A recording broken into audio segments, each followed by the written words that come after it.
Hello, ഇത് കാണുമ്പോൾ നിങ്ങൾ വിചാരിക്കുന്നത് നമ്മൾ മത്തങ്ങ വെച്ച റെസിപ്പിയാണ്. പക്ഷേ അല്ലല്ലോ, ഇത് നമ്മൾ ബീട്രൂട്ട് വെച്ച് ഒരു ബീട്രൂട്ട് ഹൽവയാണ് ഉണ്ടാക്കാൻ പോകുന്നത്. അതിനു വേണ്ടി നമ്മൾ ചെറുതായിട്ട് കട്ട് ചെയ്ത് വെച്ചേക്കുന്നത് നമ്മുടെ ബീട്രൂട്ടാണിത്. അത് പിന്നീട് ഒരു ജാറിലേക്ക് മാറ്റിയതിന് ശേഷം അത് നരച്ചെടുക്കാൻ ആവശ്യത്തിന് കുറച്ച് വെള്ളം മതി, ഒരു കപ്പ് വെള്ളമൊന്നും വേണ്ട. ആവശ്യത്തിന് വെള്ളം കൂടെ ഒഴിച്ചിട്ട് നല്ല ഫൈൻ പേസ്റ്റായിട്ട് നമുക്ക് അരച്ചെടുക്കാവേ. ഒരുപാട് വെള്ളം ആയി കഴിഞ്ഞാൽ അരഞ്ഞു കിട്ടാൻ പാടായിരിക്കും കേട്ടോ. അതിന് കുറച്ച് വെള്ളം മാത്രം ഒഴിച്ചിട്ടാണ് നമ്മൾ നന്നായിട്ട് അരച്ചെടുത്തിരിക്കുന്നത്. പിന്നീട് അത് ഒരു അരിപ്പയിലേക്ക് മാറ്റി നന്നായിട്ട് അരിച്ചെടുക്കണേ.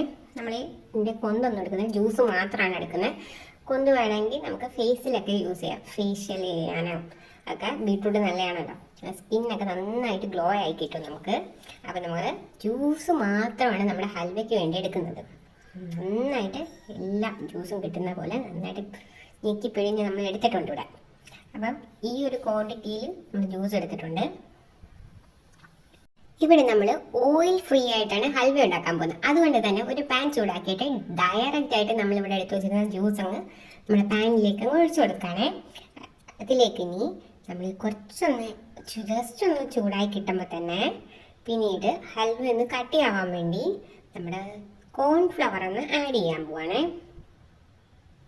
ഇവിടെ 5 ടേബിൾ സ്പൂൺ കോൺഫ്ലവർ ആണ് നമ്മൾ ആഡ് ചെയ്തിരിക്കുന്നത്. പിന്നീട് നമ്മൾ മധുരത്തിന് വേണ്ടി 1 കപ്പ് പഞ്ചസാരയും കൂടെ ആഡ് ചെയ്ത് നമ്മൾ നന്നായിട്ട് മിക്സ് ചെയ്തെടുക്കാൻ പോവാണേ. കണ്ടില്ലേ, ഇപ്പം നമ്മുടെ ജ്യൂസ് ആയിട്ടിരിക്കുകയാണ്. അപ്പോൾ വെള്ളമൊക്കെ പറ്റി നമ്മുടെ ബീട്രൂട്ട് ജസ്റ്റ് കട്ടയായി തുടങ്ങിയിട്ടുണ്ട്. ഇനി നമ്മൾ നന്നായിട്ട് ഇളക്കണം, കട്ടയൊന്നും പിടിക്കാൻ പാടില്ല. ഈ ഒരു സമയത്ത് നമ്മൾ വേറൊരു പാൻ ചൂടാക്കിയിട്ട് ഒന്ന് നട്ട്സൊക്കെ നമുക്കൊന്ന് മൂപ്പിച്ചെടുക്കാവേ. അതിന് വേണ്ടി നമ്മൾ കുറച്ച് നെയ്യും കൂടെ ഒഴിച്ച്, ഈ നട്ട്സ് മൂപ്പിച്ചെടുക്കുന്നതുകൊണ്ടാണ് നമ്മൾ നെയ്യ് ഒഴിച്ച് മൂപ്പിച്ചെടുത്തത്. അല്ലെങ്കിൽ മൂപ്പിക്കാതെ ഇടുന്നവർക്ക് അതും വേണ്ട, ഡയറക്റ്റ് അങ്ങ് ഇട്ടാലും മതി. പിന്നീട് നമ്മൾ കുറച്ച് കാഷ്യൂവും ബദാമുമാണ് ആഡ് ചെയ്തിരിക്കുന്നത്. നന്നായിട്ട് നമുക്ക് മൂപ്പിച്ചെടുക്കാവേ. നന്നായിട്ട് മൂത്ത് കിട്ടിയിട്ടുണ്ടേ. ഈ മൂപ്പിച്ച് വെച്ചിരിക്കുന്ന നട്ട്സ് എല്ലാം നമ്മുടെ ഹൽവയിലേക്ക് ഇടാവേ. എന്നിട്ട് നമുക്ക് നന്നായിട്ട് ഇളക്കി കൊടുക്കാം. നമ്മളിവിടെ ഫുഡ് കളർ വേറെ ഫുഡ് കളറൊന്നും ആഡ് ചെയ്തിട്ടില്ല. നമ്മുടെ ബീട്രൂട്ടിൻ്റെ തന്നെ നാച്ചുറൽ ആയിട്ടുള്ള ഫുഡ് കളറാണിത്. നല്ല കളർഫുൾ ആയിട്ടുള്ള ഒരു ഹൽവ നമുക്ക് റെഡി ആയിട്ടുണ്ട്. പിന്നെ നമ്മൾ നല്ല മണത്തിന് വേണ്ടി നമ്മുടെ ഏലക്കാപ്പൊടിയും കൂടിയിട്ട് മിക്സ് ചെയ്തെടുക്കുകയാണ്. എല്ലാവർക്കും കഴിക്കാൻ പറ്റുന്ന നല്ല ഹെൽത്തി ആയിട്ടുള്ള ഒരു ഹൽവയാണ് ഇത്. ഒട്ടും തന്നെ നമ്മൾ നെയ്യൊന്നും ചേർക്കുന്നേ ഇല്ല. ഇപ്പോൾ ഹൽവ എന്നൊക്കെ പറഞ്ഞാൽ ഒരുപാട് ഓയിലൊക്കെ ആവശ്യമായിട്ടുള്ള സാധനമാണ്. പിന്നീട് നമ്മൾ ജസ്റ്റ് ഈ സമയം കൊണ്ട് നമ്മൾ ഏത് പാത്രത്തിലോ ഏത് സൈസിലോ ഏത് ഷേപ്പിലോ നമുക്ക് വേണമെങ്കിൽ ഹൽവ ഉണ്ടാക്കാവുന്നതാണ്. നമുക്ക് ഇഷ്ടമുള്ള ഒരു പാത്രത്തിൽ ജസ്റ്റ് ഒന്ന് ഗ്രീസ് ചെയ്ത് വെച്ചാൽ മാത്രമേ ഹൽവ ഇളവി വരത്തുള്ളൂ. അതുകൊണ്ട് കുറച്ച് ഓയിൽ തേച്ച് നമ്മളൊന്ന് സെറ്റാക്കി വെക്കാൻ പോവാണ്. പിന്നീട് നമ്മൾ ഈ പാത്രമാണ് നമ്മൾ സെറ്റ് ചെയ്ത് വെച്ചിരിക്കുന്നത്. അതിലേക്ക് നമ്മൾ നേരത്തെ മൂപ്പിച്ച് വെച്ചിരുന്ന കുറച്ച് നട്ട്സും കൂടി ഒന്ന് ഇടാണ്. ഇത് കാണാൻ നല്ല ഭംഗിക്ക് വേണ്ടി. ഇത് കണ്ടല്ലേ, ഇതാണ് നമ്മുടെ ഹൽവ. പാനിൽ നിന്ന് ഉരുണ്ട് തന്നെ വരണം, അതാണ് അതിൻ്റെ ഒരു പരുവം. കണ്ടില്ലേ, തന്നെ ഉരുണ്ടിങ്ങ് വരികയാണ്.